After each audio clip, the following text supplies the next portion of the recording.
Hello everyone, Spirit of Thersites here. Tonight I'm joined by Paul, and we're going to continue, after a long hiatus, the American Legitimacy Crisis series. This time we're looking at the smallest state in the Union, Rhode Island. So, how you doing, Paul? Are you still a smug, detached liberal, as one of the commenters called you on the last video? Yeah, absolutely. I guess if we're diving into that, in terms of comments, I want to apologize to Sam. I definitely know the difference between a median and an average. I'm not that dumb, but yeah, misspoke, and we're gonna cover the actual numbers here and not confuse those two. All right. So any news or exciting events? Because I know you also have a little bit of a YouTube presence, so I was just wondering if you have anything you'd like to Oh, announce, talk about. yeah. I mean, I don't. I have a channel, but it's not. I've never posted anything. So, when I do get around to posting the anything on that channel, I'll let you guys know. But it's gonna focus mainly on like science and like philosophy of mind kind of stuff. Okay. Well, I know Uh, there are some people in my audience who are into that, so cool. Yeah, yeah. very cool. Very cool. I'll keep you guys updated in the comments if anyone's interested. Let me know. All right. But yeah, Rhode Island, man. I'm pretty excited. It is the state that Family Guy takes place in. I've visited Rhode Island a couple times. It's like a rich state. A lot of white people, rich white people out there.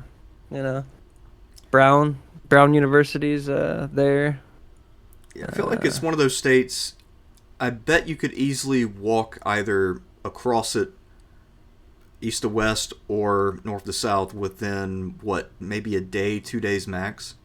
yeah, it's small. It's really small. It's what is it? It is the single smallest state. Is that right? Yes, But by a while geographical you're area. there, it does not feel small. It is one of the most densely populated. It's the second. It is the second most densely populated state. Second only to New Jersey. What also makes sense, though, I mean, you look at the area around it on this map. I mean, I know one socket. I knew somebody. I used to date somebody who lived in sort of rural Massachusetts, and one socket I think was the nearest town. So that's where they would go a lot of times to hang out. So I feel like all of these states, the borders don't really matter, and partly because these states are so small, so close together, the borders are uneven. I mean, people just cross them all the time. So if you're in Rhode Yeah. Island, you're also effectively in Massachusetts and Connecticut as well. Right, and that's one of the things that's appealing about it. It's not like a huge, like a huge state or Providence is a big city, but it's not like New York or Boston or anything like that. But you're very close to those places. So it's a nice place to get away from all that, but still, be close enough to it. Right. Yeah, and I mean, I've never been to Rhode Island, so I can't really comment. But I mean, from what little I've heard, Providence seems like a decent city. Yes, I was in Providence once. Someone I know was interviewing with Brown, and she was getting a tattoo as well. So we just kind of walked around and found a little tattoo shop. A lot of Hispanics. Oh, A lot of Hispanics. It was actually a Hispanic run tattoo shop.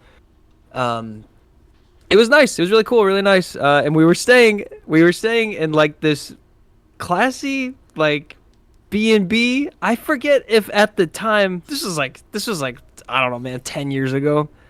I forget if at the time we were using Airbnb or what, but it was a super nice, freshly remodeled house, and I guess at the time we'd never opened a bottle of champagne, so we're all excited. We're in like the lobby area, and the wooden floors are all brand new and like super nice, and we're so excited to be there. So we pop this bottle of champagne, and it spews everywhere, right?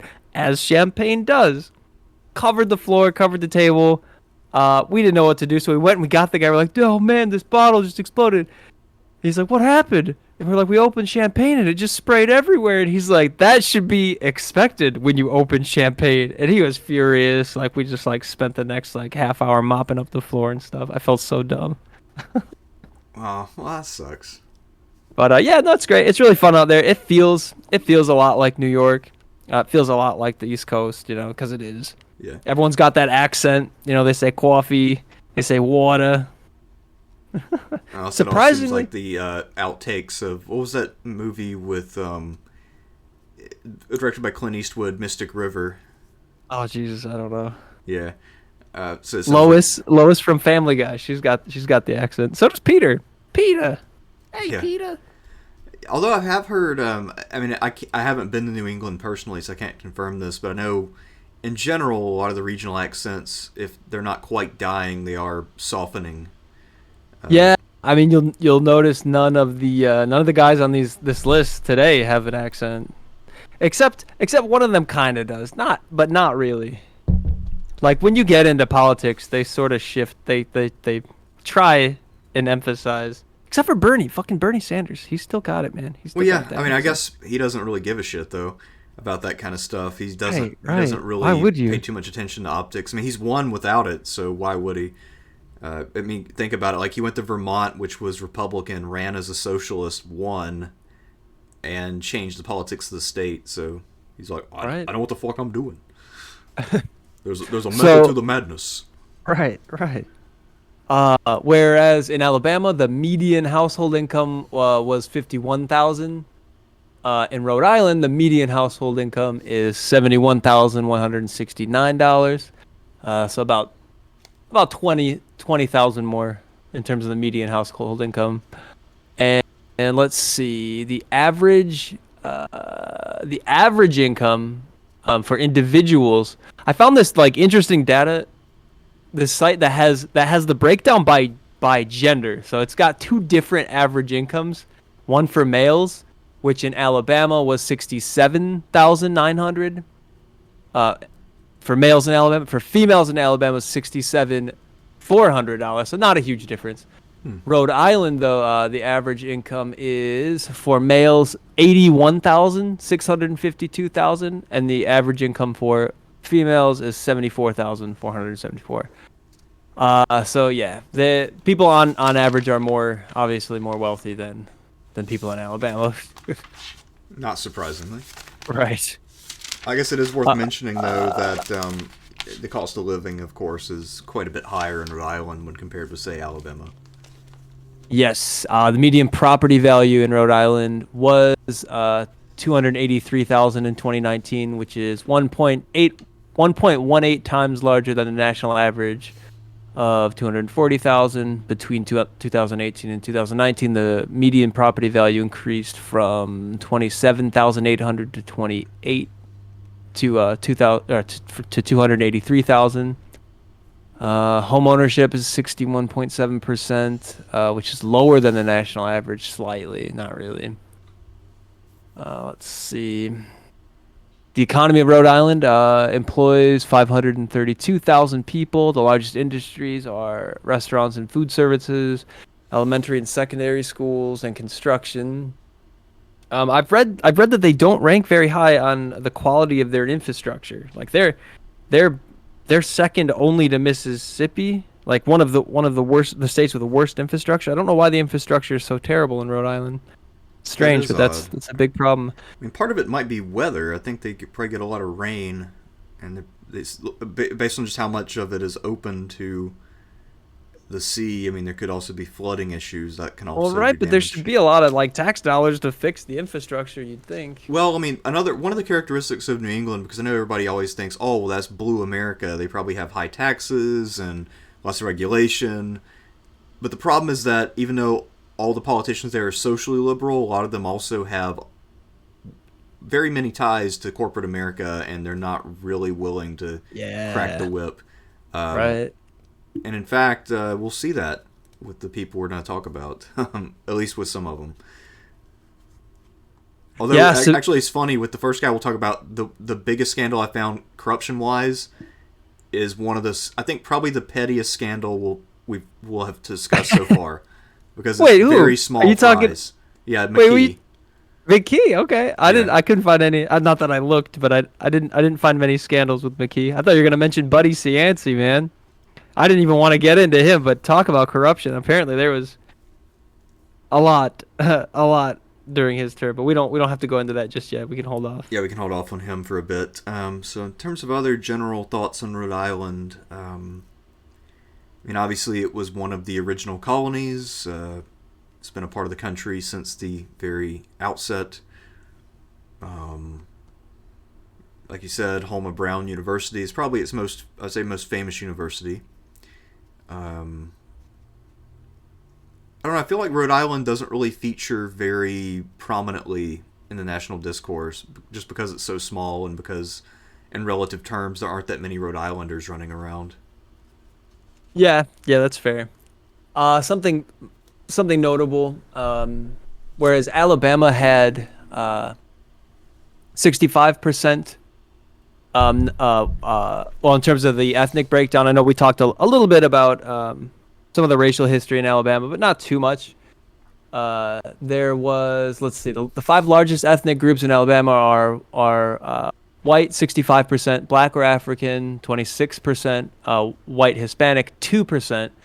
In terms of Rhode Island's demographic breakdown, it is pretty drastically different. In Rhode Island, the five largest ethnic groups, I only named three of the last. I'm only going to name three of these as well. But the five largest ethnic groups in Rhode Island are white, non-Hispanic, 70.8%, white Hispanic, 7.89%, and black or African American, non-Hispanic, 5.7%. So a lot less black people here and a lot more Hispanic people. That is interesting. I did not realize that.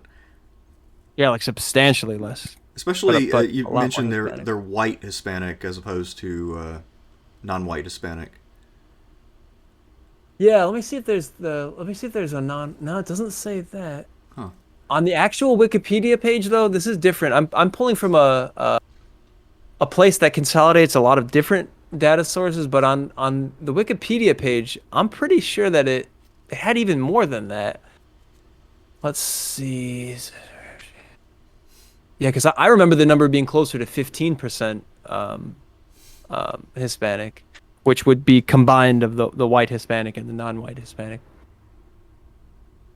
But I guess while we're on the subject, one of the people we're going to talk about, Dan Mckee's lieutenant governor. Her name is Sabina Matos. She's actually she's from the Dominican Republic, so I think that's Yes. Afro-Latino. So that would be an example of non-white, Yeah, I mean, that's non-white true. Hispanic. Yeah, she's in that category, I suppose. But did you want to cover? Yeah, did you want to cover the McKee stuff? Yeah, let's get into Daniel Mckee. So one thing I always like to look at is what year were these guys born? I know there's a general perception that boomers dominate our politics, and well, Rhode Island basically just checks that box. Daniel Mckee was born in 1951, so he is in his early 70s. He has raised a pretty good amount of money considering that he did not get elected governor. He was Gina Raimondo's lieutenant governor, but he will be seeking re-election in November. Of course, Raimondo went to Washington to be in the Biden administration. He's managed to raise $320,000 just in the first quarter of 2022, and that's a high number considering that Rhode Island politics typically isn't super expensive or competitive. Another thing we should mention is that the Democratic Party basically wins everything automatically, and usually by a very comfortable margin. So there's not really a huge incentive to go out and raise a ton of money. So the fact that he is raising as much as he has been is a bit of a red flag because it means that he is basically advertising himself to donors. His top donors are lawyers and real estate firms. He's also a big advocate of charter schools. Not surprisingly, they have given money to him in the past. His own biggest funder, he actually self-funds quite a bit. He's fairly wealthy. What town was he from again? Because he was a longtime mayor. Let's see. Early life. Where was he born? He graduated Cumberland High School. Cumberland, yeah. I don't see Cumberland on the map though, but anyway, he's basically the bigwig of the town. I'll pull up a picture of Daniel Mckee so you can all see him. But yeah, he started out there. He moved on. He became lieutenant governor in 2015. Yeah, when Gia Raimondo was scooped up by the Biden administration. Yep. So She was super Wall Street friendly, apparently. yeah, and I think he is too. Actually, I mean, if she picked him, or they ran or operated together, I would not be shocked. yeah. So I would not be shocked. here's his little scandal, and this shows you that this guy is willing to play ball for any donor, because we're about to talk about, again, probably the most small potato scandal that I've covered on here so far. So one of his donors is the lobbyist Stephen Alves, and one of Alves's clients is the Auto Body Association of Rhode Island. Now, this is not a client about auto body shops. He isn't representing small-time mom-and-pop auto body shops. What he represents are insurance companies that provide auto insurance. So he's in good with Governor Mckee, and McKee's only been in office about a year or so. Actually, no, he only took office on March 2nd of this year, or last year, excuse me. So he's been in office about a year. Yep. When Gina was scooped up. Yeah, exactly. So one thing that he did to pay back Alves is that he vetoed a bill that was designed to protect consumers when they have wrecks. So it made it to where auto insurers were required to pay out certain amounts for certain damages, rather than it being negotiable and therefore favoring the insurer. And he vetoed it and basically just said it was unfair, that he agreed with the principle, but he had problems with the details. The typical kind of bullshit that especially Democratic politicians do when they're shooting down legislation that they rhetorically support. And they don't want to really say the reason, because the reason is that it contradicts their donor money. Right. So, yeah, anyway, this is like some small potato shit, but if he's willing to embarrass himself in this way, that's reason enough to be worried if he continues in this capacity for much longer. Because he will sell to anybody who gives him a check.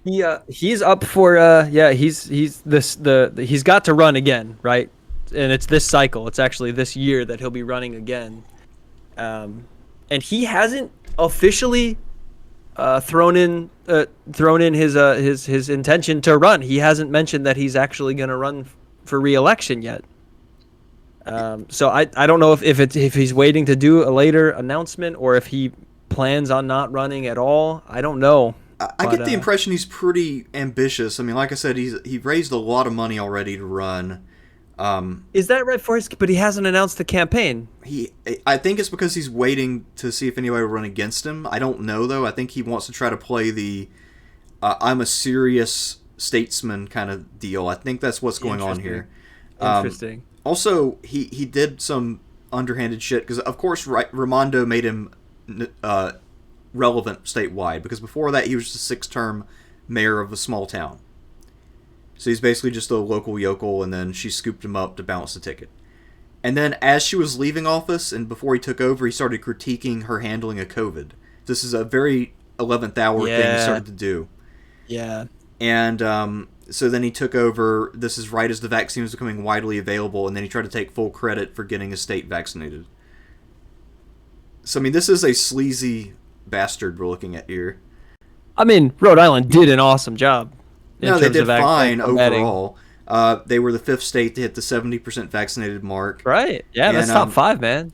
Another interesting thing he did, which is actually the same as what Mike DeWine did here in Ohio, is he allowed alcohol to go for takeout. Yeah, Rhode Island's got a notorious drinking problem, man. I couldn't find the article in time, but apparently those little single shot things you can get at the liquor store, they're a big problem. People buy them in order to be able to finish them and drive and not have an open container in the car. It's nuts. I there was an article in I think it was like USA Today or some shit, and it highlighted this that was one of their big problems out there. And you said he did what? He approved the drive-through. Oh my god. Well, yeah. So like buying drive-through alcohol. Well, not so much drive-through alcohol as when you go to get takeout. If they serve alcoholic beverages, you can get a to-go version in a to-go cup. So, like for instance, here in Ohio, Tina and I ordered Mexican last night, and she wanted a margarita to go, and I got a beer to go.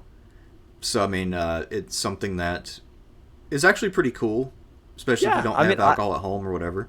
Right. But I guess I'm kind of surprised they didn't already have it in Rhode Island. Yeah, I'm a little surprised, too. Also, did you know prostitution was legal up until 2009? Really? No, I did not know that. Yeah, no, I didn't know that either. Rhode Island was secretly the Las Vegas of the East Coast. Let's see. So, I don't really have much more on him. I mean, what do you have? Yeah. So I didn't realize that he was saving up that much money. And pretty. I mean, that makes it sound like it's pretty damn clear he's going to be running. And in terms of anyone running against him, I just sent you a video. Not only is someone running against him, but someone that is very likely to do well. His name is Matt Brown. Oh. And not only is he probably gonna do well, but he's a fucking like progressive. Like he's talking about the shit that I want to hear people talking about. Like he's talking about the minimum wage. You know, he's talking about like the actual struggles of actual Americans that are not super elite, like fucking wealthy people. Yeah, that might be why Mckee's been raising so much money is to deal with this guy. Is there a specific part of the video you want to watch? So, I mean, this covers a movement that is apparently unique to Rhode Island, where one of the issues that you have as kind of an insurgent candidate is that campaign managers, lawyers, etc., if they work with you and are found to later have worked with someone who was running against the stated Democratic candidate, they'll get blacklisted and they can't work for the Democratic Party ever. Well, that's kind of an unofficial policy for the entire Democratic Party, at least since about 2016. And so Rhode Island, in order to combat this, I even got to the part that's unique to Rhode Island. In order to combat this, they've started kind of a progressive political co-op. So in this video, I mean, the first 10 seconds will probably give you all the info you need to know. And then they show his campaign video as well. So I don't know. You don't have to watch the whole thing, but that's the gist of it. All right, let's see. Well, I guess we'll let Ryan Grimm explain it for a minute. Ryan, what's on your radar? So in Rhode Island, an unprecedented slate of 50 insurgent candidates is teaming up with a viable gubernatorial ticket in an effort to throw out the political establishment. The 50 candidates will all be part of what's being called the Rhode Island Political Cooperative, a novel formation that gives insurgent candidates the benefits of scale and coordination that the party establishment has long relied on. All right, let's find his ad real fast. Let's see. If you skip ahead, it's in there. You should see it. All right, here we go. They talk over it, so I'm sure if you want to watch the actual ad, I can pull it up. It'll take. Well, this will be fine. I mean, political ads aren't really. I mean, usually you can barely listen to them. They'll put all the words you need to read on screen. I mean. And on the bright side, he doesn't take donations from many people at all. Most of them are smaller. Smaller donations. Right. Every revolution starts somewhere small. Every day, someone wakes up and decides that they're done struggling alone, that there's power in the way that we care for each other. These little moments, they don't make the news, but they add up. That's why a revolution can come from anywhere, even the smallest state in the country. Rhode Island's run by the most corrupt political machine in America. They've cut deals for their rich friends, left our schools crumbling, our people unable to afford health care or housing, and they've done next to nothing to address the climate crisis. We're way past running out of time. So a group of us started an organization to put power back into the hands of ordinary people. Rhode Island is full of people. So I was looking for the actual House run supported candidate because as we'll get into soon, there's going to be an opening in the national the House of Representatives because one of the sitting members is retiring, and so there'll be an open seat in Rhode Island. But what they're talking about here isn't the House of Reps for the for the entire U.S. It's just for the state. But it's still, I think, is a really cool, really interesting idea. And this Matt Brown guy, he's the number one contender. If you go and you look at who's doing well, who's polling well, his name will come up before McKee's. I have it linked. I just sent you another thing. I have it linked to the exact timestamp for this one, just to like show that he's not fucking around. He's not just like talking the talk. Like this guy, like this ad is not a standalone thing. It's not an anomaly. Like this is genuinely how he feels. Energy that I'm talking about, this viewpoint. And like I said, like he's big changes, particularly he's the front runner. So McKee hasn't even announced that he's running. So this must be who he's afraid of and who he's kind of like dancing around, big corporations, actually announcing his run to try to make sure that he's in a good position to do it. Feeling and the frustration about that. Actually, I imagine he's waiting for a scandal or doing Oppo research or some dirty shit. Because anti-establishment. Clearly, McKee's kind of a scumbag. Last night, Link Chafee identified that. I mean, well, that Gina Raimondo, he ran against her. The same Matt Brown guy ran against her and lost, but she released attack ads against him long before. So it's like he's still around. They've had some of the strongest people try and do Oppo against him, and he's still around. Is part of it, but it's that's the thing with a lot of these like insurgent left candidates is that a lot of times it does take a while to get your name out there, and it takes multiple attempts to make it anywhere. Because it is so hard to challenge big money, especially when you don't have that kind of media outreach or anything like that. But I mean, yeah, if you think about it though, I mean, it's crazy to think about Rhode Island being a deep blue state where in a bad year the Democrats only get 67-70% of the vote, and they still can't get anybody better than fucking Dan McKee as their governor. Right. I mean, right. Holy shit. Yeah, I mean, and that's the thing. Like I noticed, you'll see later, like a lot of these guys, their whole shtick is we're fighting against Trump. And it's like, okay, or it was that. Trump is gone now. What are you doing now? Like, what? Exactly. How are you helping people now? Biden won, okay? So, like, whatever. You got no big, scary boogeyman to fight anymore. So, like, let's fucking see it. Yeah, maybe it's like, I think with some of the people in the Democratic establishment, their number one issue is still Trump. He might come back. Yeah, right. Like, no, I mean, in the meantime, we don't that's really, definitely not out of the question. In the meantime, we don't need to do any actual governing. I mean, we just need to worry about the prospect of Trump returning, and then maybe eventually, when Trump dies, we'll think about governing. But most likely, we'll have to focus on a new boogeyman like Ron DeSantis or someone like that. Right. Oh, fucking DeSantis. Yeah. And that's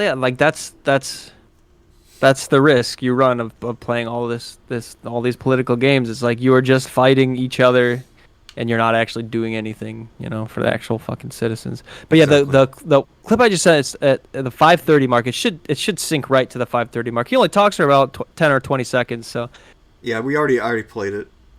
Oh, you didn't? The new one. I sent you a different one. Oh, there's another one?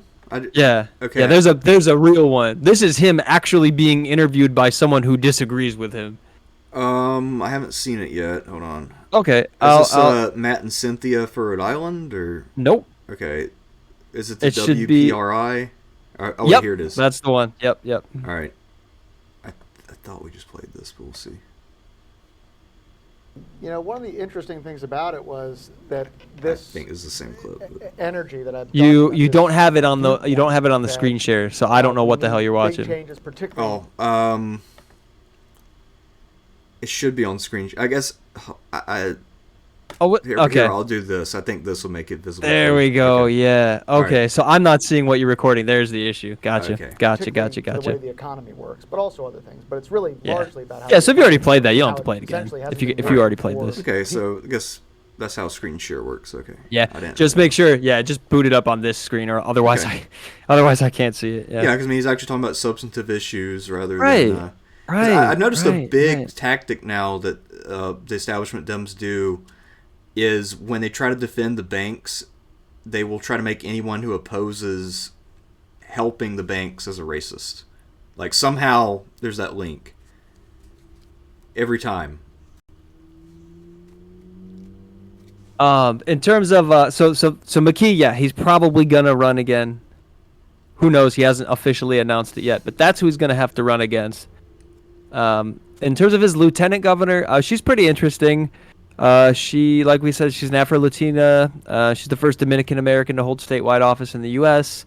I watched a really, really long interview with her where she talked a lot about how she didn't really want to even be in politics to begin with. She enjoyed the process and election night, but she herself never really wanted to run. Her dad was a mayor of a small town in the DR somewhere. I can't remember the name of it. But she came over as an immigrant. Let's see. She spoke no English when she moved to the United States and thought she would return to the Dominican Republic by the end of the year. After briefly living in New York, Matos and her family moved with her uncle into the neighborhood of Providence, Rhode Island. She graduated from Rhode Island College with a bachelor's degree in communications and public relations and became a citizen in 2005. What they don't mention on the Wikipedia page is that she worked in a factory making promotional material for movies and stuff. So she says one of the things that stick out most in her mind is she was making these promotional bundles for the Lion King movie, which I think came out in 93, like super early. But yeah, I thought that was just kind of an interesting snippet, and that's when she realized, okay, if I don't go to school, if I don't go to college, this is going to be the rest of my life. So her parents pretty much gave her an ultimatum, like you either go back to school or you come back, you know. So yeah, she ended up going off to school and getting her degree and working for other campaigns for a long time until finally someone asked her to run. And she had a few failed political things, but in terms of her actual policies and all that, I don't really see much. Yeah, there's not a lot in terms of her policies. That's what I was looking for. It seems like mostly because she was in Providence City Council from 2010 until last year, most of her focus has always been on local housing issues. Yeah, I think that's part which of is it. huge. Yeah, which, you know what, is huge and really important. It's a shame I can't find more information about it. Yeah, she also, the one thing I did find interesting is that, and I think part of the reason why she got selected, I've noticed, especially here in Rhode Island, that everyone who's in a position of national significance is someone who backed Hillary in either 2008 or 2016. So there is that Hillary Clinton networking. So this Matt Brown guy, though, the guy who's challenging McKee, first of all, he's not an outsider. He was the Secretary of State of Rhode Island. He actually did shit for the state and is part of the political machine and was supported by Bernie Sanders. That guy who was just talking about, you know, we don't make enough money, blah blah blah. Yeah. He was like he's you know, he's fucking legit. He came from the actual state machine, but he didn't support Hillary, as far as I can tell. Yeah, I mean, it's possible to make it without being part of the Clinton network, but it's very damn difficult. And it's also interesting to me that even after 8 years of Obama, it's pretty clear that Hillary is still the biggest power broker in the party. Because she's just better at networking than Obama. Obama, not much of a networker, really. Yeah. But anyway, with Matos, she backed Hillary back in 2016, and her only real critique of the campaign, which is not an incorrect one, is she said that the Clinton campaign really needs to try to speak to Hispanic voters on issues other than immigration. Sure, immigration is important, but they care about other things too. Yeah, of course. Yeah, I feel like that's the most obvious thing in the world, but it's amazing how many political strategists never think of that kind of stuff. Or, I mean, Robbie Mook doesn't think you need to win in certain states. So, anyway. Yeah, I mean, like, what do you think would be other important, you know, issues for Hispanics? Well, I mean, probably housing. Housing, any class issues, because, you know, police Latino reform, voters, probably. Yeah, Latino voters tend to be a little poorer on average than most Americans. Yeah, police reform would be a big one. Education, basically every concern you can think of that would apply to everybody. I mean, that's why I find it weird when one of the defenses against doing more class-based politics, one of the establishment talking points is that outsourcing is a white issue. No, it isn't. Right. I mean, it affected everyone. Black voters and even Columbus actually were probably the most affected by outsourcing, because Buckeye Steel, and then there was another factory that closed in 2001. Those were the biggest employers of black people here in Columbus. So outsourcing devastated the black community in a way that it did not nearly so much devastate other communities. Right. So, I mean, yeah, when I hear talking points like that, I'm just like, okay, clearly somebody is trying to cover up for corporate malfeasance. And in terms of actual immigrants to Rhode Island, as of 2019, 14% of Rhode Island residents were born outside of the U.S. 14% were born outside of the U.S., which is higher than the national average. In 2018, the percentage of foreign-born citizens in Rhode Island, blah, blah, blah, blah, blah. I wonder where they're from. I thought that I saw, let's see, Rhode Island. No, nothing comes. Oh, here we go. The most common country of origin is the Dominican Republic, followed by Guatemala and Portugal. Strange. All right, that is Portugal. interesting. I was going to guess there would be a lot of European immigrants to Rhode Island just because there are a lot of high-paying jobs there, and also you said the demographics there are mostly white. But it makes sense Portugal's on the list.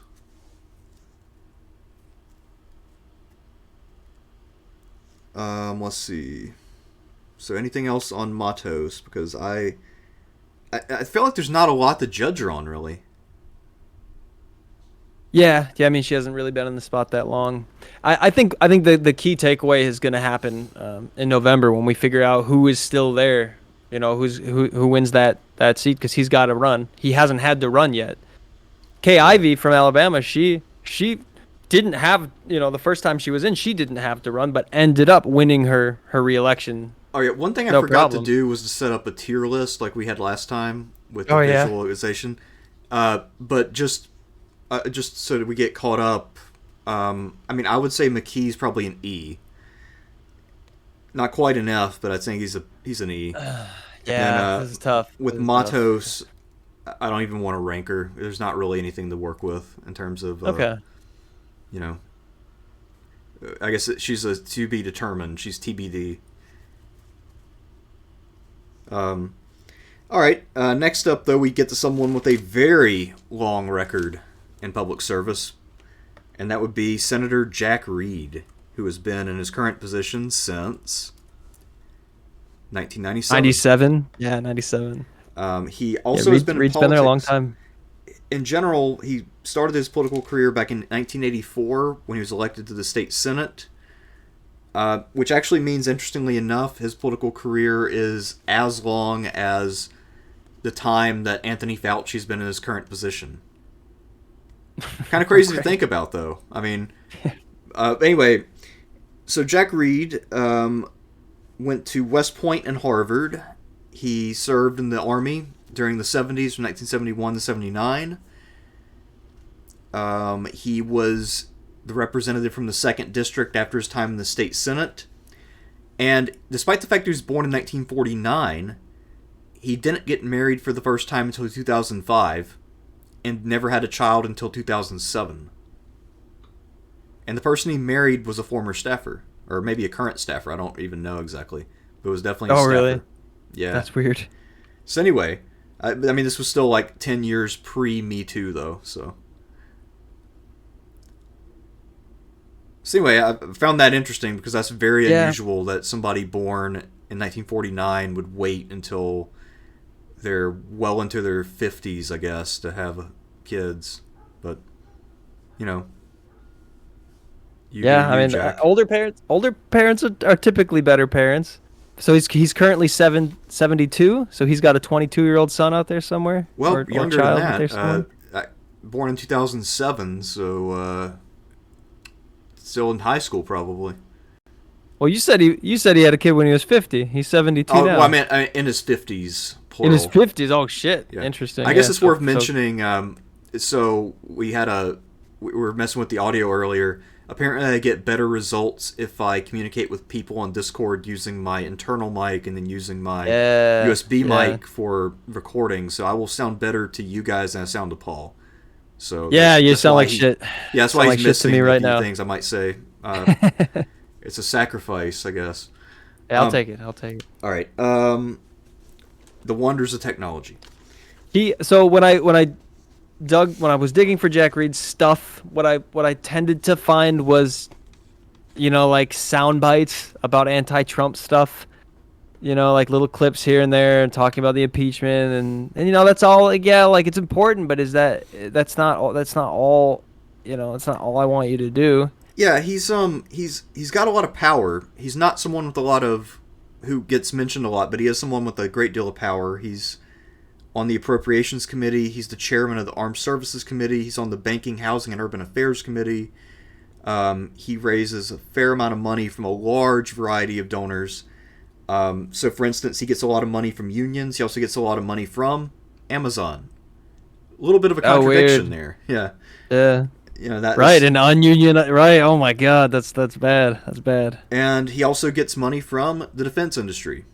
So, basically, everybody who can gives money to Jack Reed because he's got a lot of power.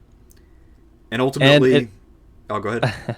A lot of Washington guys want him. Like they keep asking him, "Hey, come do this for us. Come do this for us. Come to Washington. Quit being a state senator." But he just kept turning them down. He's one of he's highly regarded. The establishment loves him. Yes, we'll say. And also he apparently was in the Obama Veepstakes at one point. So yes, but he turned it down. He turned it down. Yeah, slightly alternate universe. Maybe he'd be in the position Joe Biden's in right now. Oh, weird. That's weird to think about. Yeah, I mean, Tim Kaine is the better known alternative pick, but Jack Reed was probably the more viable alternative. If anything, he would have been. I mean, he'd definitely be better than Kaine on the ticket because he would provide more experience. And then compared with Biden, he probably has a better record on labor, even though he also has similar issues behind. If you look a little more closely, but this would be sort of the other Biden that Joe Biden famously alluded to during his 2020 campaign.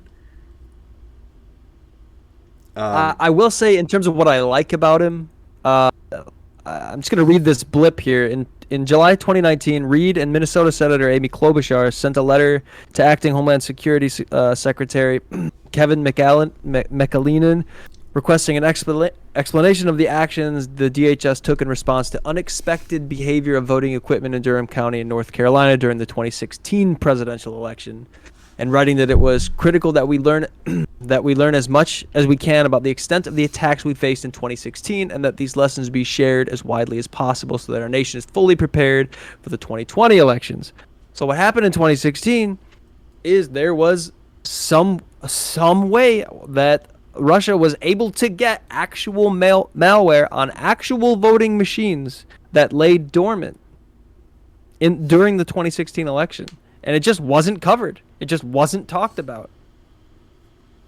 And him and Amy Klobuchar were like, "What the fuck? How is this not a bigger fucking deal? Like foreign malware on our voting machines? That's like it sounds like a fucking crazy right-wing conspiracy theory." It sounds way worse than the Russia put ads on Facebook. Right. But it's legit, dude. That fucking happened. Well, it was just sitting there, unactivated. Well, part of it is because a lot of the Russia drum beating, most of it was just for attention. They didn't really want to do an investigation, so when people actually started finding meaningful evidence, I mean, they're like, yeah, we're not really done fucking like, hello, things, so let's just brush it under the rug. Another story, this is from a while back, this is probably 10 years ago or more, but there was some meeting where the Russian diplomats were handing out free complimentary thumb drives to all the diplomats. Oh my god. And some of them started using them, but of course the American delegation tested it immediately, and they're like, oh yeah, this is full of spyware. Oh, stupid. Yeah. So they were just trying to see if they could get random foreign diplomats to use the thumb drive and send them information. Right. Yeah, it's funny sometimes how Russia can just be so heavy-handed and shameless. Because it's just like, well, somebody will be dumb enough to do it. Let's just fucking hand them these complimentary thumb drives and hope for the best. That's the definition of phishing. You only need one idiot. One fucking idiot. Oh my god. Yes, anyway, and then I guess they're like, what do you mean spyware? That we didn't know it was there. We didn't do that. It must have been a weird accident of some kind. But anyway, yeah. let's see. So he's safe. He has got that seat now until the next cycle, which is what, 2026, I think. Yeah, he won in So 2020. It's interesting though. His margin of victory has actually been slipping. So if you look back at 2000, I mean, there's an insurgent that whole like Matt Brown slew of progressives. They're not fucking around. Like they're like, we know it's safe here. We're gonna fucking do this. Yeah. So it could be that. I mean, I don't think the Republicans are necessarily on a recovery course right now in New England, but they could have regained some ground. That's also possible. I mean, so in 2002, which was a pretty good year for Republicans, actually, because that's the year where George W. Bush was basically the first president ever to not get his ass kicked in the midterms. He actually won his election with 75% of the vote. And I should mention also, I've noticed Rhode Island apparently does not really follow national trends when it comes to their election behavior. So they basically do their own thing in terms of voting. So I'll mention some big Republican win years, and that does not mean anything for Rhode Island, though. Okay. Interesting. So that was that year, 75% of the vote. Next time in 2008, when Obama was there, and when Democratic totals pretty much reached their peak, at least in recent memory, he only got 73%. In 2014, which was a great year for Republicans, where Democrats mostly did very poorly, 71%. So a slight slippage, but not much from Obama. And then in 2020, where you had a record turnout overall, and where Biden usually did pretty damn well in blue states, he was down to 67%. So, find that interesting. But Collins appears okay. I haven't queued up this clip, but Senator caught on hot mic worried about crazy Trump, and it's Jack Reed. I don't know if it's from the Washington Post. I don't know if we should actually spend time watching it, but I mean, I feel like probably every senator has said that at some point. Right. So. But how many have been caught on tape? It's only 1 minute long. I feel like most of them want to get caught on tape. Most of them go on CNN and do it. I mean, because that's part and parcel of the party identity now, is competing to be the most anti-Trump. Right, so maybe it was like a staged leak. It could hot be. mic, full interview. Yeah, maybe they caught him and he didn't know he's been caught, but then they're like, "Oh, we don't lose our access to you. We caught this on a hot mic. We want to release it because it sounds cool. I mean, you won't kill us if we do this." And he's like, "No, fuck Trump." I mean, that could be how it worked out. That's just the majority. Yeah, like that's just every story I find about him is just these these blips. Yeah, so about Trump. He does have some interesting stances, though, and actually, in theory, he's another one of these guys who, in theory, is firmly left, but in practice is corrupt, so he won't actually do anything. So, for instance, he claims that part of the reason he won't accept a cabinet post and that he didn't want to be Obama's VP is because he has so much passion for working on housing policy in the Senate. Although I can't find any evidence of him passing major legislation or proposing it. He also is a pro-fair trade guy, which is actually a very common stance in Rhode Island, believe it or not. So, meaning that he's critical of NAFTA and free trade, which is not common for establishment Democrats. Right. So, but that's actually a very common stance among the prominent politicians in Rhode Island. Yeah. He's pro-union, at least in theory, but of course he also takes money from Amazon, so make of that what you will. He wants to raise the minimum wage, but again, Amazon's not a big fan of that, so I suspect he's one of those guys who'll talk a good game until it comes time to vote. And that's when you got to worry.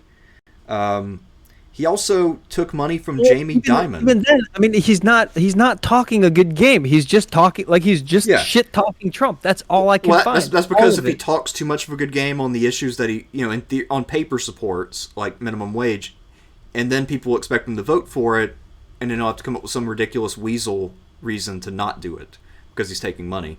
But talking about Trump is free because he knows nothing will ever happen. Right, and it's a hard line to walk because yes, I mean every alarm bell we can possibly sound needs to be sounded, but again, so he's out. Trump's lost. There are no convictions. Nothing is in the pipeline. Nope. It's like at this point, it feels like it was just a fucking circus. It was just a show. Like, get back to governing. Get back to the important shit. Like, I haven't heard anything from him Yeah. in the last year. Oh, Anything substantive. Here are a couple things that he's done which are a little bit problematic that are more substantive. He voted to end discussion on changing the corporate average fuel economy standards. So basically, there have been people who say we need to raise fuel efficiency standards. He's against doing that, even though in theory he's pro-environment, just like every New England Democrat. Right. Pretty much every Democrat, but especially New England Democrats, where the voters legit expect that, especially in a state that has flooding issues. But so in theory, when he goes to the stump, we'll talk about what he does for the environment in private, though not so much. He also does not support Medicare for all, and he's one of those people who's trying to come up with a clever alternative to detract support. And in 2019, he proposed what he called the Choose Medicare Act, which is basically saying, yeah, I think Medicare for all sounds good, and in principle, I kind of support it, but I think people should have a choice. So here's my bullshit version of it, just to distract from the real issue.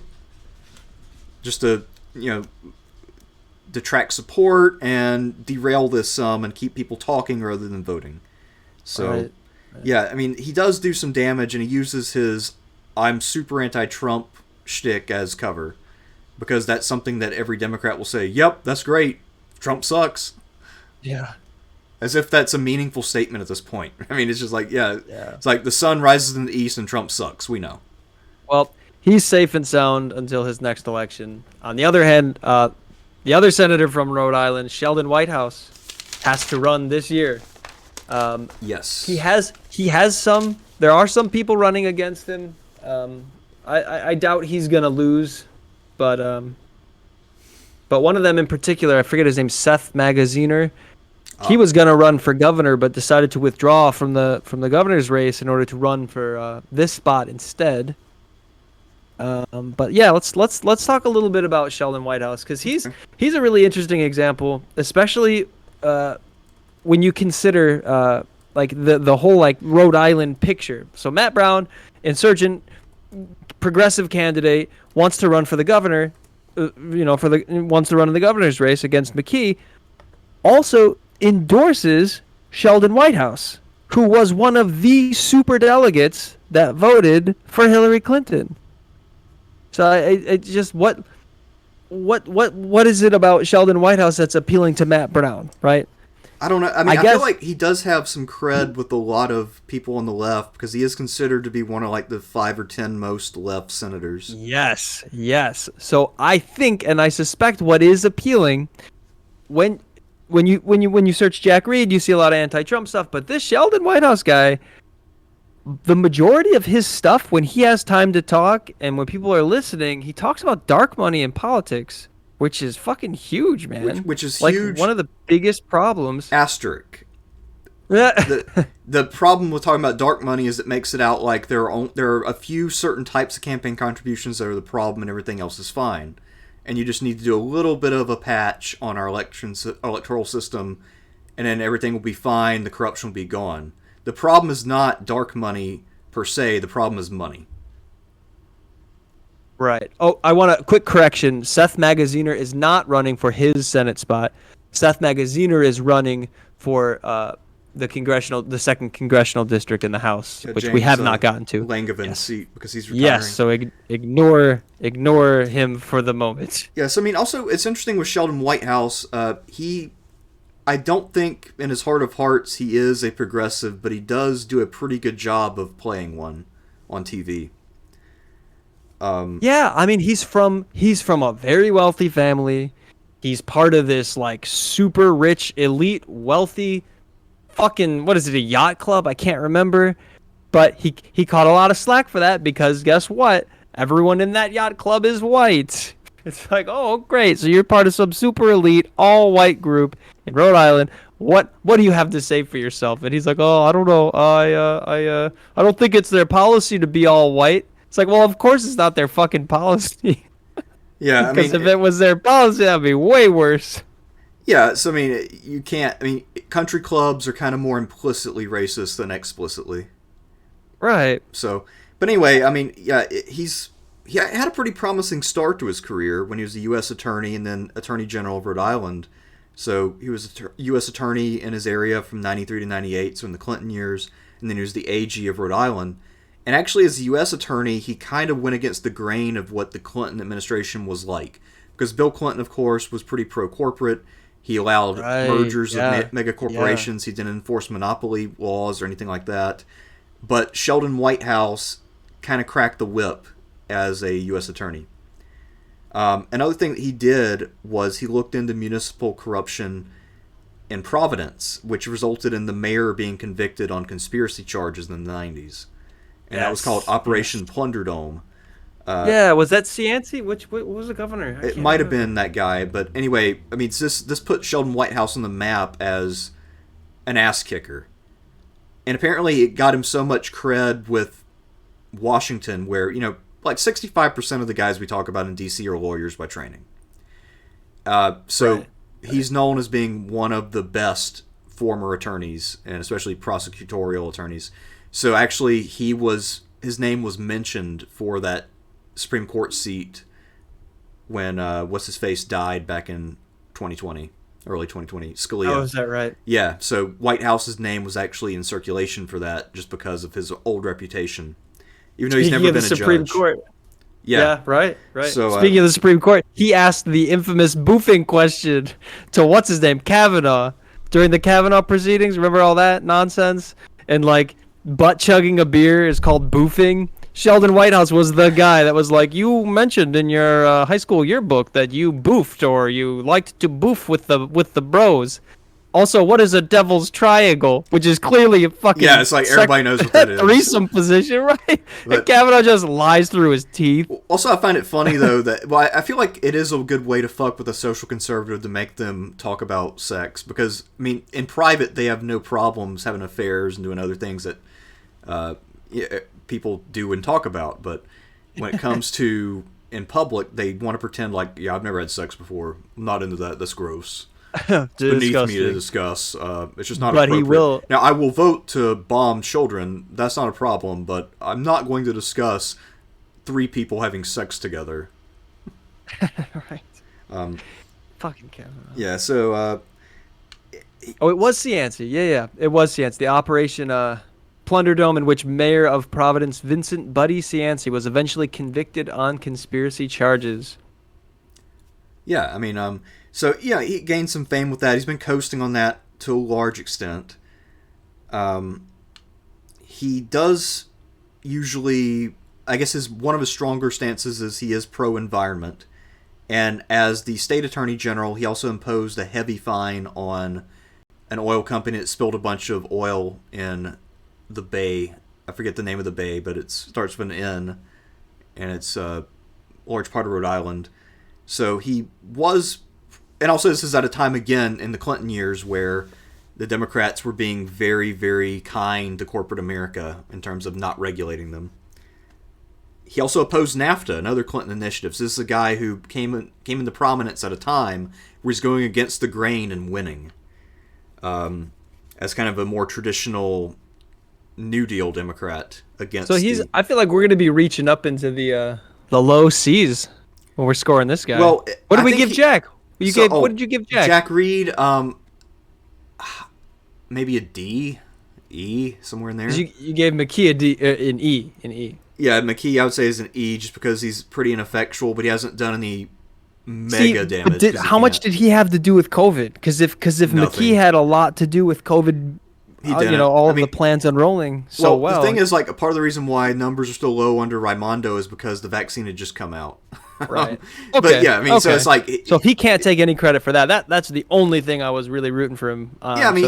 I guess I'd agree with an E on that. Pretty ineffectual. I mean, I think that would have happened whether Raimondo was there or whether he took over. He just decided to talk about it a lot because he knew he was going to hit the threshold and he could take credit for it in office. With Whitehouse, he's a little more complex. Just like his colleague, Jack Reed, he opposed NAFTA.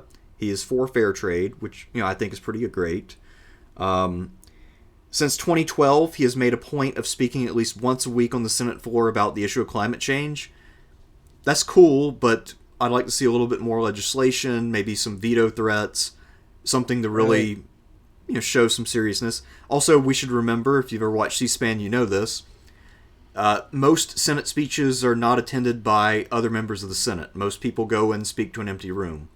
Yeah. So it doesn't really have much effect. So it's a nice little token gesture, but it doesn't really do that much. He was opposed to the Iraq War, so that's pretty cool. He also wants to avoid military action in Iran.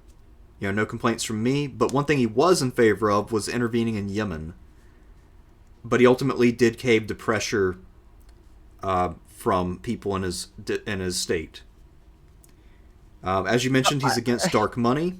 Yeah. He's a friend of Tom Like Steyer. vocally, if you search him, if you try to find any of his speeches, odds are it's going to be one on dark money. Like they are the majority of what he seems to talk about. Well, I mean, it is a way to come across as a crusader against corruption without actually having to fight the system.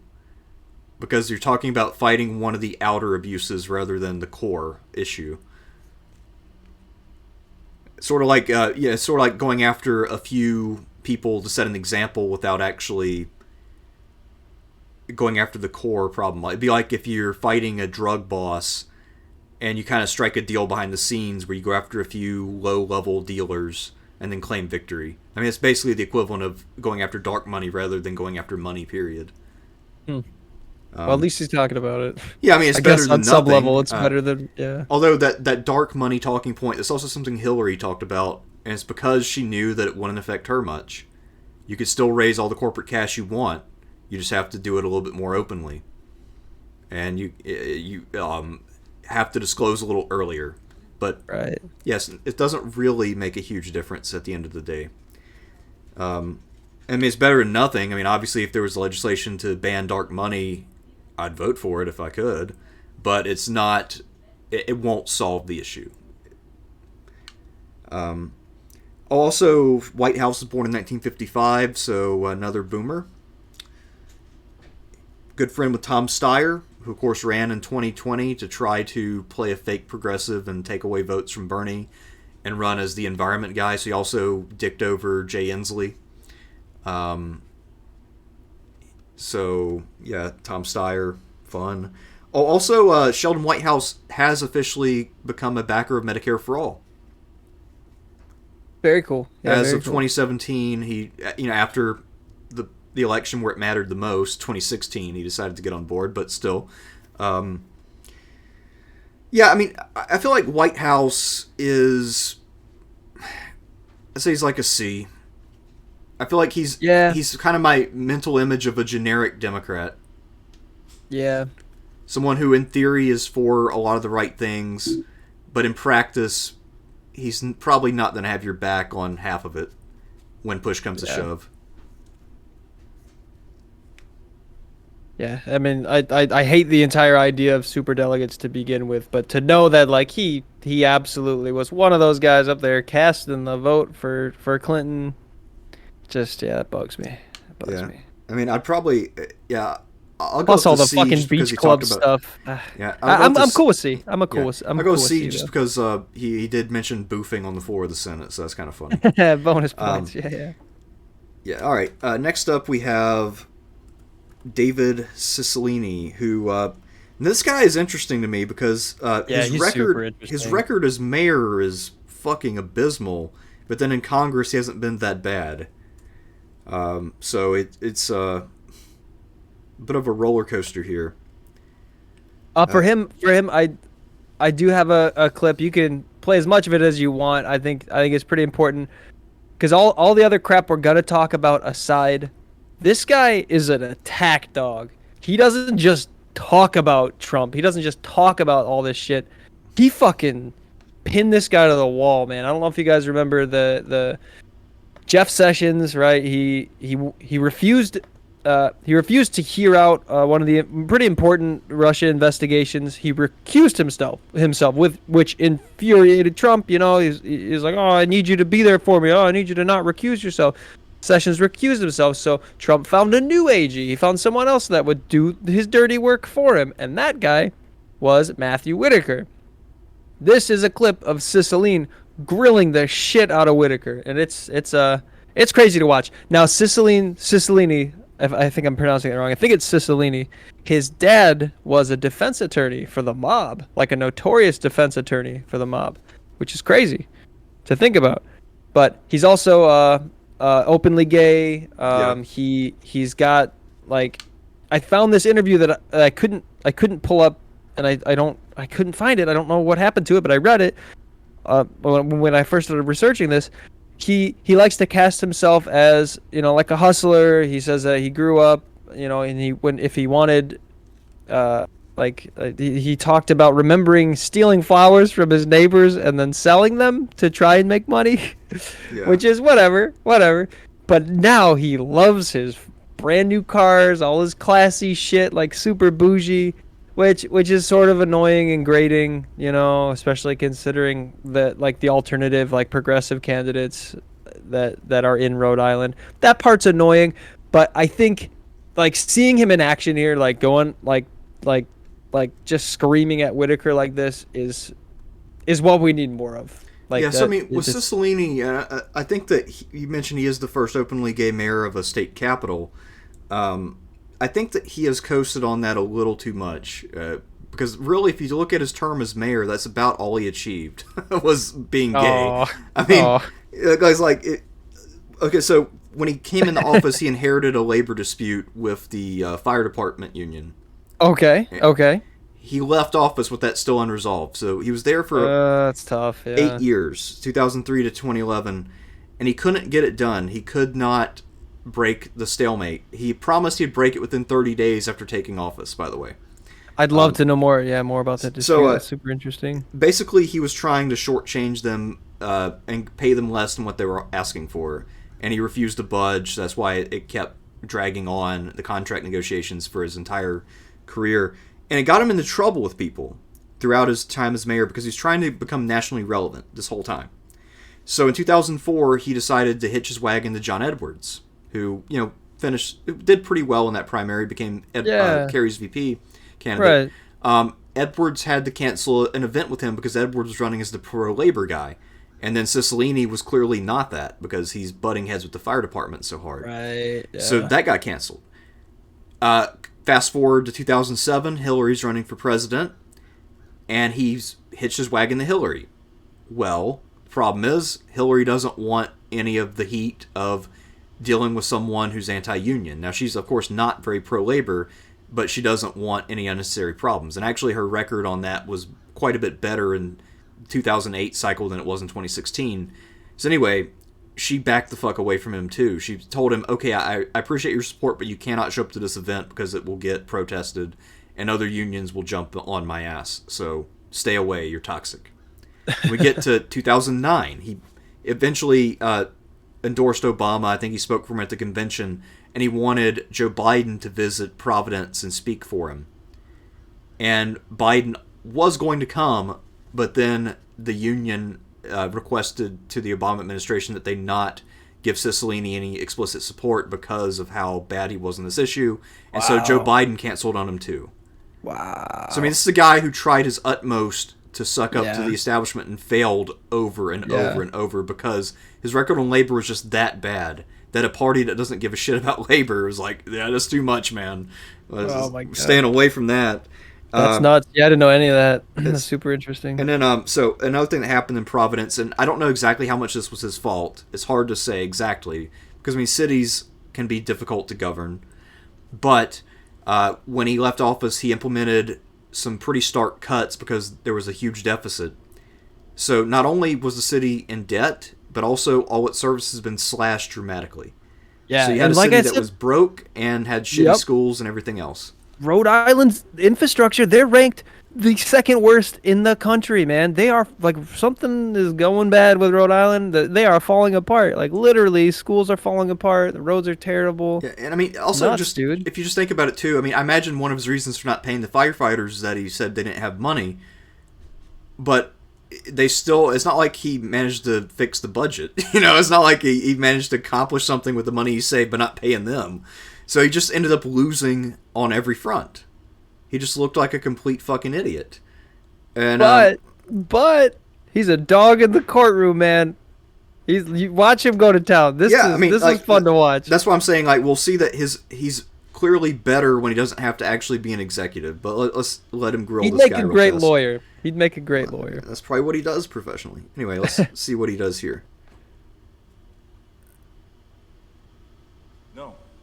Mr. Whitaker, did the president lash out to you on or about December 8th, 2018, to discuss a case before the Southern District in New York where he was identified as individual one? No, Congressman. Did anyone on the president's behalf, either inside the White House or outside the White House, contact you to lash out or express dissatisfaction? Did they contact me to lash out? Yes. Did they reach out to you in some way to express dissatisfaction? No. Okay. Did you share the questions that Mr. Nadler forwarded to you prior to this hearing with anyone at the White House or the president's legal counsel? Congressman, I did not. So when you claimed earlier that you were going to invoke a privilege, you were invoking a privilege about questions the president hasn't even seen. Congressman, to be clear, I'm not invoking any privilege. Well, you said earlier that you, in your written testimony, that you would not answer questions about your conversations with the president. Did you not? Yes, I did. So you are not sitting here today saying the president has instructed you not to answer a question, correct? I am not sitting here today saying that the president has So instructed. then you're prepared to answer all these questions. Congressman, I think I was pretty explicit in my opening statement. So as to have my you position spoken I'm to the taking. president, Mr. Whitaker, about the Mueller investigation?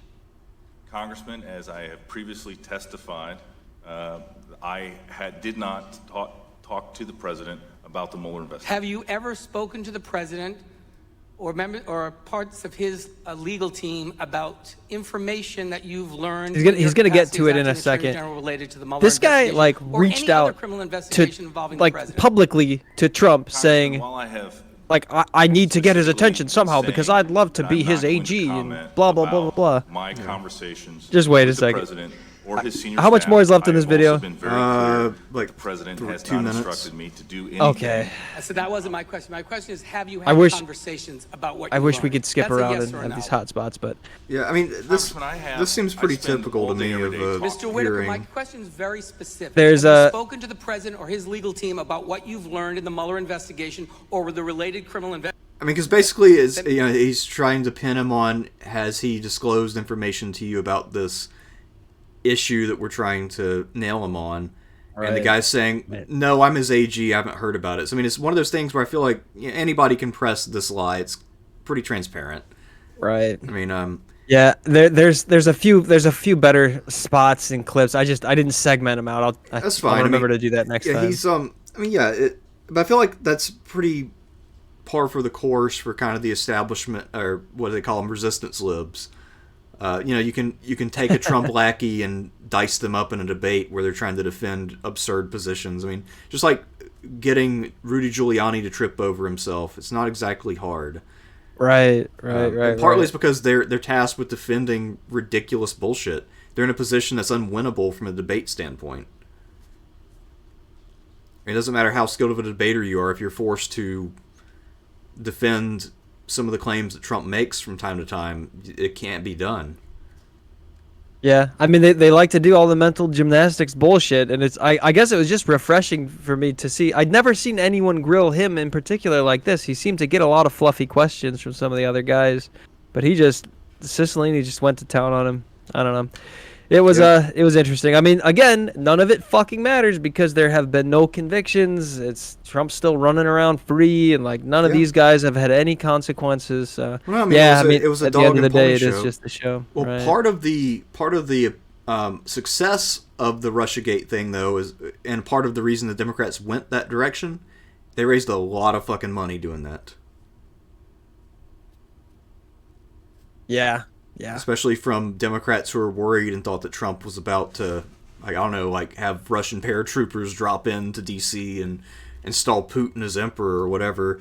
But yeah, I mean, so yeah, part of the reason was to get people riled up and to get them to send money, and that objective was accomplished.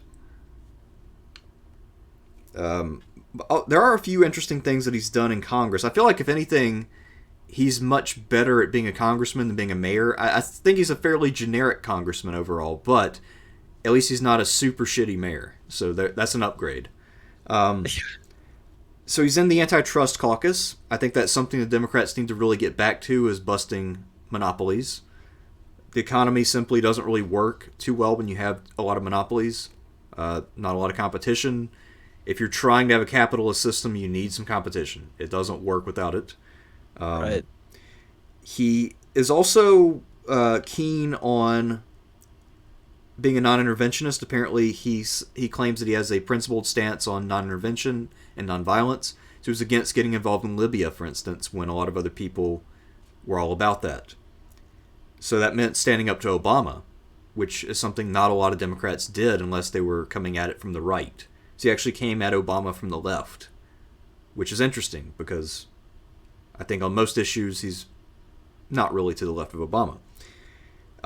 Another thing that he's got going for him that I found really interesting is that he is outspoken and consistently opposed to Erdogan and his Turkish government. So in 2018, very interesting. yeah, Cicilline tried to pass a bipartisan bill to prevent the sale of F-35s to Turkey. And he also wrote a letter to Mike Pompeo to get the State Department to try to condemn what Turkey was doing on its eastern border in regard to border aggression against Azerbaijan and Armenia. And that was in 2020. So, he does better as a congressperson than he does as a mayor. That being said, I mean, I guess we're rating him on his time in Congress. He seems fairly generic to me, just like Democrat number 18.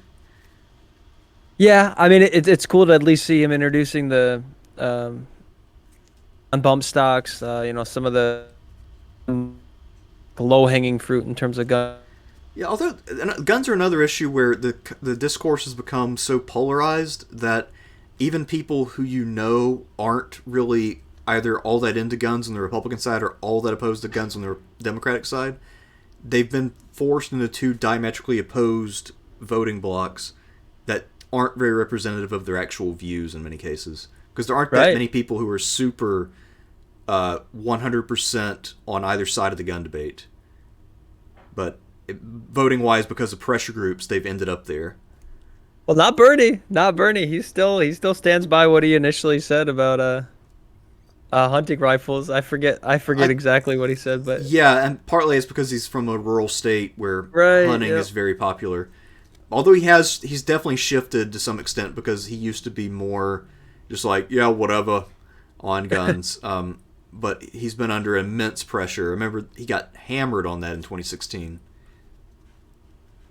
Yeah, I mean, he's called for an increase in CDC funding with a study of gun violence. Yeah, but yeah, unfortunately, this is not about Bernie. Yeah, it's about someone far, far less interesting. Also, in terms of his donors, here's how you know that he's probably not the stalwart champion of New England liberalism. So his top 5 donors are Waterson Terminal Services, that's an import-export business. Bain Capital, number 2, the firm founded by Mitt Romney. Number 3 is, I can't read my own writing, but it is a real estate firm. There's also a partner group, which I believe are investors, and another partner group, which are either lawyers or investors.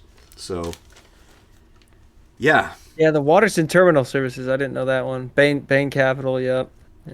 So, I mean, this is a guy who he's kind of modeling himself a little bit on Whitehouse in terms of he can play a liberal on TV, but behind the scenes, when push comes to shove, he's in the pocket of business. It looks like there was an individual donor of $100,000. We see that again. That's his by far his biggest donation. Some retired individual, $100,000.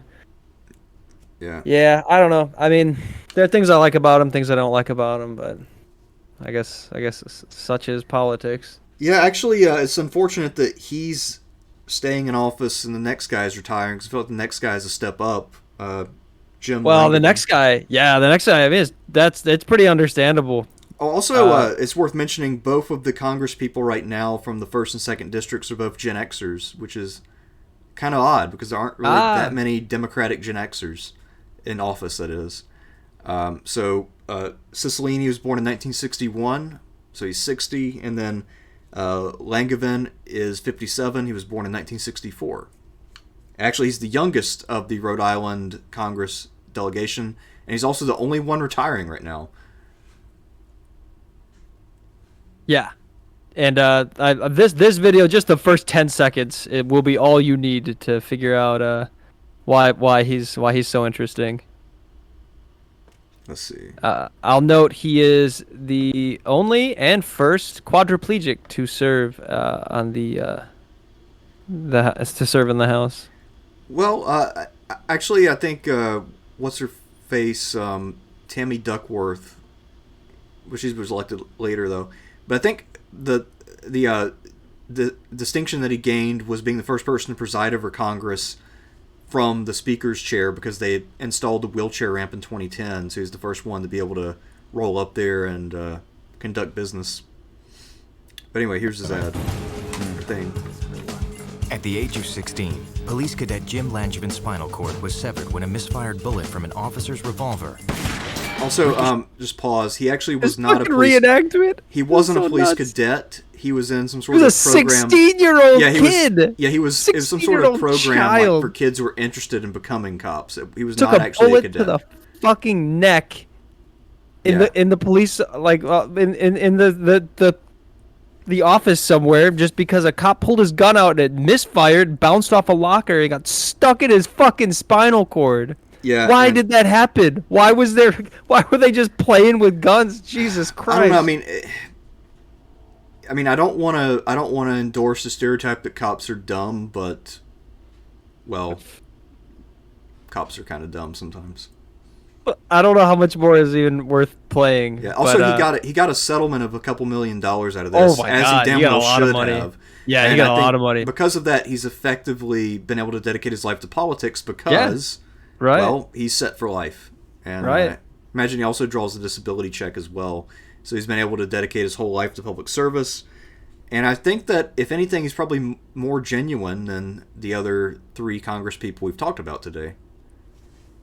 Yeah, he definitely even things I disagree on, he holds his ground. Like in terms of the Democratic ticket, I think his abortion policy is a little more pro-life than you'd see on most. Yeah, and I mean, there's no benefit to be gained from being in the middle on abortion in New England. I mean, that politically Right. that's going to cost you, so it's probably something he does believe. A lot of Catholics out there, though. I mean, you'd be surprised. The Catholic Church, they're against abortion, right? Yeah, totally. I mean, most American Catholics are actually pro-choice, but the church itself is pro-life.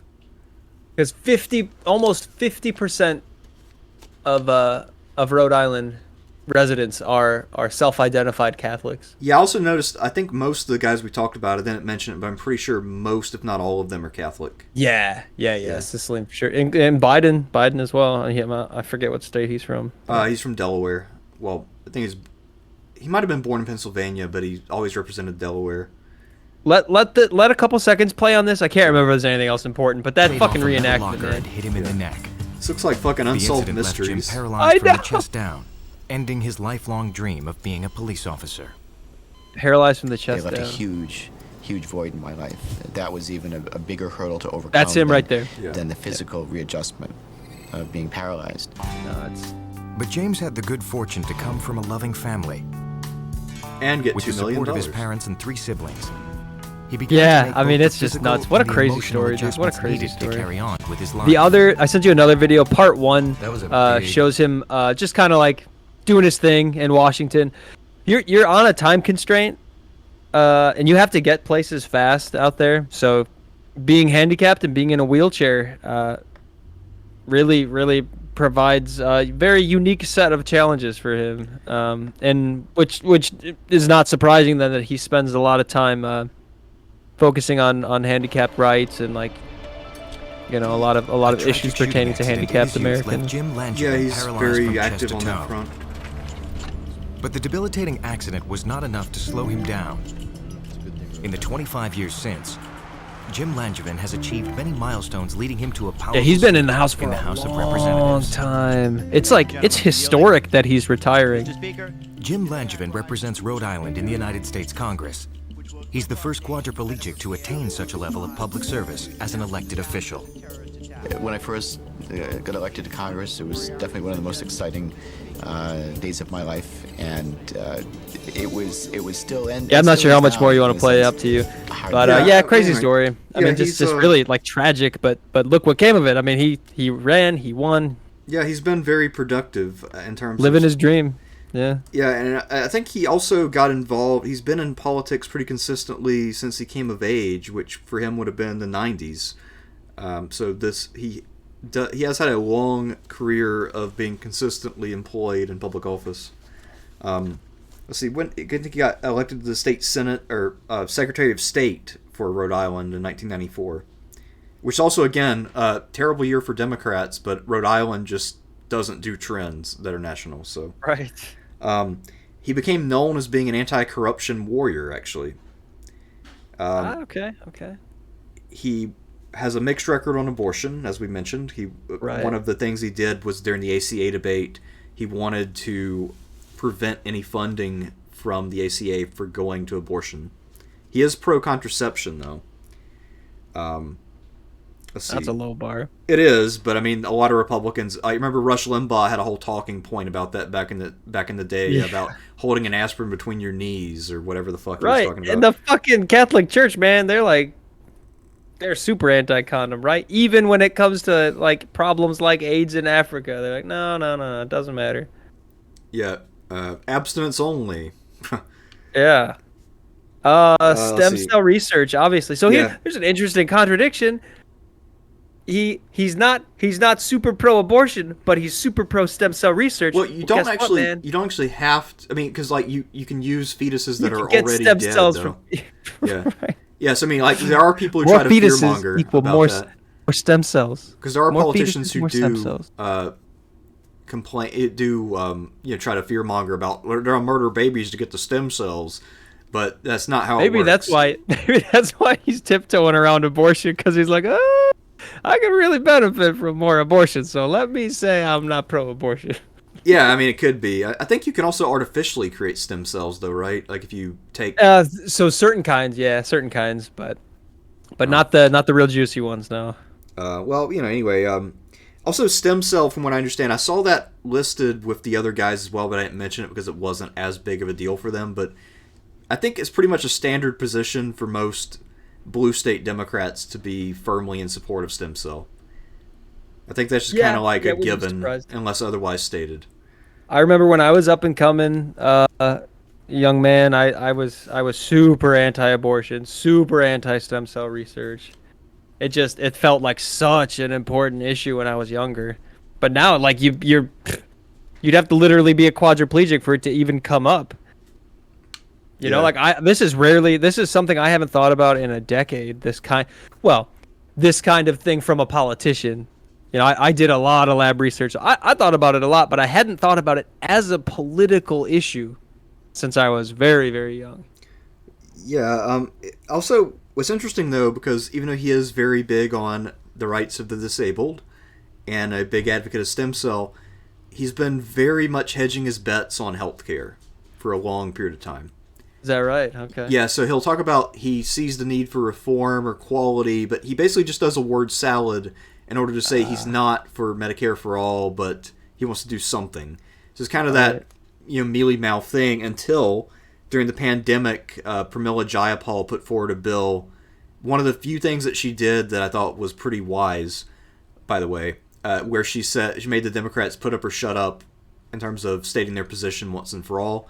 And one of the people she got to tip over the fence and say he was for Medicare for all was Jim Langevin. Ah, very cool. Very cool. So about half the party said we need to get Medicare for all in order to deal with health problems that emerge during a pandemic. The other half said, but we prefer quality and accessibility and portability and functionality, and that manifests itself in outcomes. So they just spoke around the issue and didn't say anything, but Jim Langevin finally left the word salad line and joined the fully formed Senate's brigade. So that's cool. Yeah, good for him. Yeah. Good for him. It took a while. Shame but, he's retiring. You know, Shame he's retiring. yeah, shame he's retiring after he, finally came around, yeah. right? Oh well. Let's see. He's pro-labor for the most part. I couldn't get too many details on that, but that's also a pretty standard thing for if you're a blue state Democrat, you'll say you're pro-labor. Sometimes it's hard to verify or to see much evidence because, again, like Reid and Whitehouse are both pro-labor in theory, but as we mentioned in practice, kind of compromised. So I don't know exactly how pro-labor Langevin is. He mostly gets his money from people in the healthcare industry, though. He is very highly rated by labor organizations like the AFL-CIO. I think he has a 100% rating with them. So it might just be something he doesn't talk about much, but he always votes the way that is expected of him. So it's not his key issue, but it's still one that he could probably put on a resume as being, one of his strengths or characteristics. Right. Let's see. He also is a big advocate of cutting taxes for people who make under $75,000 a year, while also imposing stricter regulations on business, which is a pretty damn popular stance. And if the Democrats nationwide would say stuff like that, Biden's approval rating would be higher than whatever it is right now. I mean, yeah, he definitely. So weirdly, he got a lower progressive style rating than David Cicilline. Kind of shocked by that. Wonder why. It might be because Cicilline talks a little bit more about votes. It looks like it's his crucial votes. He's been in the Senate. He's been in the House a lot longer, right? Yeah. And this, if the shift that we've had, that kind of once Bill Clinton disappeared and we had someone like Obama who was only moderately more left. Yeah.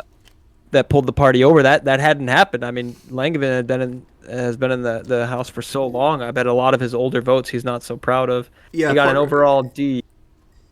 Yeah, part of it is, I mean, he came in the office in 2001 at the height of the Bush era, when Bush had a mandate, as he called it, after 9/11 to do a bunch of conservative bullshit. So that's part of it. And then, as you mentioned, in 2008, the Democrats kind of recovered their identity a little bit, at least for a time. And then people in blue states actually started trying to hold some of their representatives accountable, at least. I mean, there is that movement in Rhode Island we talked about with the people doing primary challenges, but it seems like Langevin has responded to that to some extent. He's definitely moved left since he joined Congress. That's for sure. Right. He also, another thing he's strong on but doesn't talk about much is the environment. So his record is also pretty consistent, but it's not really something he talks about too much. So I guess his main issues are probably helping Americans with disabilities and stem cell, which, signature issues, those are pretty good, especially given that not that many people are big advocates of helping people with disabilities. At least on the congressional level. There just aren't that many. So, yeah, I mean, it's just, it's overlooked, unfortunately. Yeah, so it'll be interesting to see who replaces him. But anyway, I would say that Langevin at least he doesn't seem corrupt. I don't see too much evidence of that. He seems pretty genuine. I mean, in terms of rating him on how much he helps legitimacy, I'd say he's probably about an A. Wow. I mean, that's tough. That's tough. In terms of just his performance as a politician, I would be more in the B to C range. But in terms of if he had to pay, if he hadn't had, let's say that gunshot wound thing was like a home accident, and he had to actually pay for it and actually deal with it, and it wasn't like a settled. I think he'd have had more of a representative experience. Yeah, I mean that's true too. I mean it's. Yeah, I guess that does get into counterfactuals though, right? Where we can't really know. Right. Right. Now that being said, like I said, I think his actual performance does fall a little bit short of how genuine he is and how he isn't corrupt. And also, it's pretty amazing he survived for 2 decades without being corrupt, because that's pretty hard to do. And if anything, getting what could be interpreted as slightly less corrupt right before he retired. Also, it's interesting. Apparently, his first campaign slogan when he ran for the state senate in 1994. Do you know what it is? Oh God, no! What is it? I will stand up for you. Do you think that was intentional? Fuck yeah, it was intentional. That's good on him. Good on him. Yeah, because he went in front of a crowd with his chair and then said that, and then that's hilarious. Yeah, so That's I mean, hilarious. it was kind of like just I guess a little bit self-deprecating and also just That's supposed to funny. be That's kind of funny. fun. That's funny.